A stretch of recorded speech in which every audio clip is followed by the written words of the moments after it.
C'est pas aussi toute parole blessante qu'on va te dire qui doit te choquer, te traumatiser, t'accompagner à vie. Il faut souvent voir qui est cette personne qui te parle. On va essayer d'analyser ça, de décortiquer ça dans cette vidéo. Bonjour, je m'appelle Mila Kim et ici on travaille, on discute pour devenir la meilleure version de soi. Si c'est ton but actuellement dans la vie, abonne-toi parce que je sais que cette chaîne est faite pour toi. Alors, dernièrement, lors de notre vidéo la plus récente, on a parlé des paroles blessantes. J'ai essayé de parler un peu longtemps et tout. En tout cas, ça venait franchement de mon cœur. Mais là, on va essayer de disséquer les choses parce que je me suis rendu compte qu'il y a beaucoup de choses qui entrent en compte dans cette histoire-là. Mais la première des choses que je voudrais que tu vois et que tu analyses à chaque fois qu'on te dit une parole blessante, c'est d'où vient cette parole. Qui prononce cette parole? Qui te parle? Qui est en face de toi? Please, je ne parle pas de ces paroles blessantes qu'on t'a dit il y a 10 ans, il y a 15 ans. Là, on est en train de voir d'abord la situation actuelle. Les situations passées, on va voir aussi parce que c'est très important, mais on va voir plus tard dans d'autres vidéos. Alors, quand quelqu'un vient, il te dit quelque chose qui te blesse, une critique qui te blesse, une parole blessante qui semble venir de nulle part, moi je me dis, analyse qui te parle. Qui te parle? Le premier point, c'est essayer de voir l'historique de vos relations. Est-ce que c'est une haters qui te dit toujours des choses pas bien? Une frenemy. Frenemy, ce sont les friend enemy, hein, les amis qui, en tout cas dans leurs paroles, tu sens toujours qu'il y a quelque chose qui te blesse, quelque chose qui te rabaisse, quelque chose de mal qui pointe chez toi, critique. Eux, c'est toujours, ou elles, c'est toujours négatif en ce qui te concerne. Mais c'est avec le sourire, avec le ah, ah, ah. Elles sont là pour ton anniversaire, elles te donnent des cadeaux, elles organisent même les anniversaires pour toi, mais tu sais, elle sait que tu sais. Tu sais qu'elle sait que tu sais que c'est ta frenemy, que c'est ton frenemy. Donc, ce genre de personnes-là, les personnes avec qui, par exemple, tu as une concurrence très forte en fait dans le monde du travail ou dans le monde de l'entrepreneuriat, un cousin, un frère avec qui ça n'a jamais collé. Franchement, quand quelqu'un comme ça te dit une parole blessante, je te demande pas de la rejeter totalement, mais ne sois déjà pas blessé. Parce que si tu te blesses toi aussi, c'est comme si toi-même tu as envie d'être... Ne sois pas blessé. Par contre, ce qu'il faut faire, parce que dans la bouche des critiques les plus acerbes, des personnes qui nous veulent le plus du mal, peuvent venir des fois des choses vraies, d'accord? Ce que moi je vais te demander de faire, c'est d'enlever ne mets pas tes organes, comme nos frères disent des fois, ne mets pas tout ton cœur dedans, d'accord? Mais mets ta tête là, d'accord? Tu essaies de disséquer, ok, elle est venue, elle m'a dit que, j'aime bien cet exemple là, parce que j'ai suivi une fois mon ancien pasteur, mon pasteur quand j'étais avec le pasteur Roland, qui disait que une fois, il y a très longtemps, il était encore dans l'église d'où il venait, il n'avait pas encore sa propre église, c'était encore un frère, quoi, frère Roland Dallot. Et on lui a donné, je crois, 2 cultes. En tout cas, on lui a donné un culte, je crois que c'était la première fois qu'il prêchait, je crois, en assemblée, que ce soit pas dans une réunion de jeunes ou réunion, je sais plus. En tout cas, c'était quelque chose d'important. On lui a donné, c'était la première fois. Il a prêché et il avait les tics de langage. Il avait, je sais pas si c'était Eben ou bien, je sais pas, il avait un tic de langage, disons que c'est Eben. Et il y avait des frères là qui n'aiment pas les autres. Enfin, frères, je veux dire dans l'église. Hein, on s'appelle entre nous les chrétiens frères en Christ. Pour ceux qui ne sont pas chrétiens, qui passent par ici. Et il était genre, lui, il est en train de, je sais pas moi, en tout cas, il a entendu, ou quelqu'un a entendu, lui a rapporté, un gars qui l'aimait pas dans l'église et qui disait, ouais, ça c'est, les Congolais, on se connaît, non? Ah, quel homme, ah, frère Roland, quel frère Roland? Tcha, quelqu'un qui ne peut pas dire 2 phrases sans dire, eh ben, j'ai noté, j'ai calculé. Il a dit au moins 50, eh ben, dans une prédication de 1 heure. Ça, c'est il peut même pas parler correctement. Tu as des choses comme ça. Tu enlèves d'abord les organes, tu enlèves le cœur. Tu te dis, je ne vais pas être blessé. Mais tu mets ta tête. C'est-à-dire, tu as un tic de langage, papa, maman. Il faut travailler dessus. Tu peux travailler dessus. Voilà, c'est ce que je voulais dire. Je ne sais pas si l'exemple, vous l'avez, voilà, compris. C'est pour dire qu'il y a des gens qui te disent des choses méchantes ou d'une méchante manière, des critiques qu'ils auraient pu taire. Mais c'est pas grave. En réalité, ce sont des vraies critiques. Ce sont vraiment des défauts que tu as ou des lacunes que tu as ou des faiblesses que tu as que tu peux travailler, qui peuvent devenir des points forts où tu peux se stabiliser. Par exemple, les tics de langage. Tu peux travailler pour enlever les tics de langage.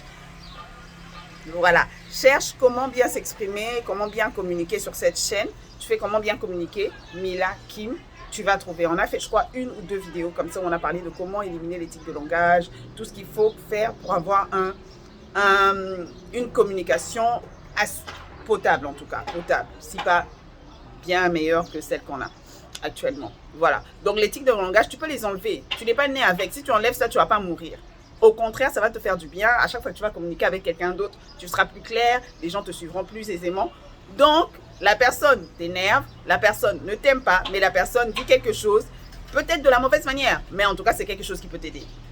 Donc, si quelqu'un que tu sais qui est négatif, négatif, une personne négative, dit quelque chose qui semble négatif, commence d'abord par analyser ça avec ta tête et regarde si ce n'est pas quelque chose qui peut être bénéfique, de quoi tu peux tirer des enseignements, tirer des points sur lesquels tu peux t'améliorer. On passe. Deuxième point, il peut aussi... aujourd'hui, je suis fatiguée. Hein. Les paroles blessantes peuvent aussi venir de quelqu'un que tu aimes.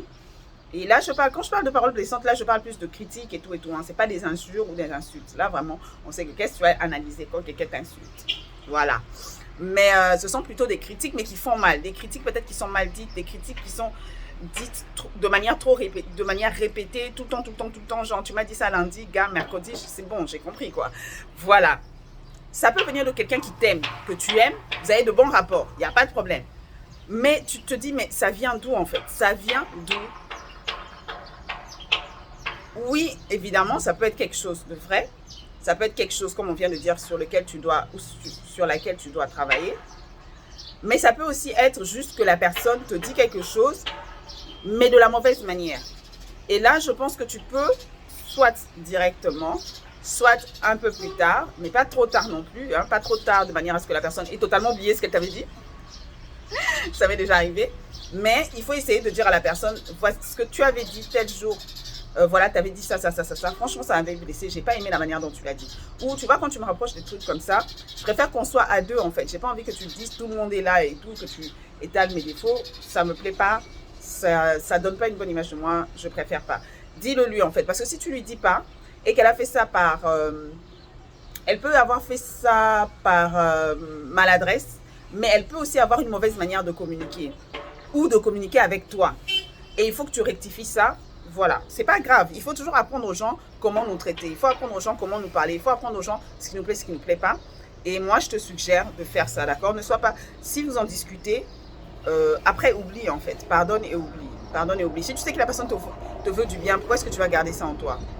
Ça sert à rien. Pardonne et oublie. Pardonne les maladresses. Si elle répète, continue de lui dire ça parce que des fois, elle a une habitude et ça peut prendre du temps. Il y a un avion qui passe. Et ça peut prendre du temps pour que... Et ça peut prendre du temps pour qu'elle oublie cela. Troisième catégorie, pas de personne mais d'ambiance, ça peut être au travail.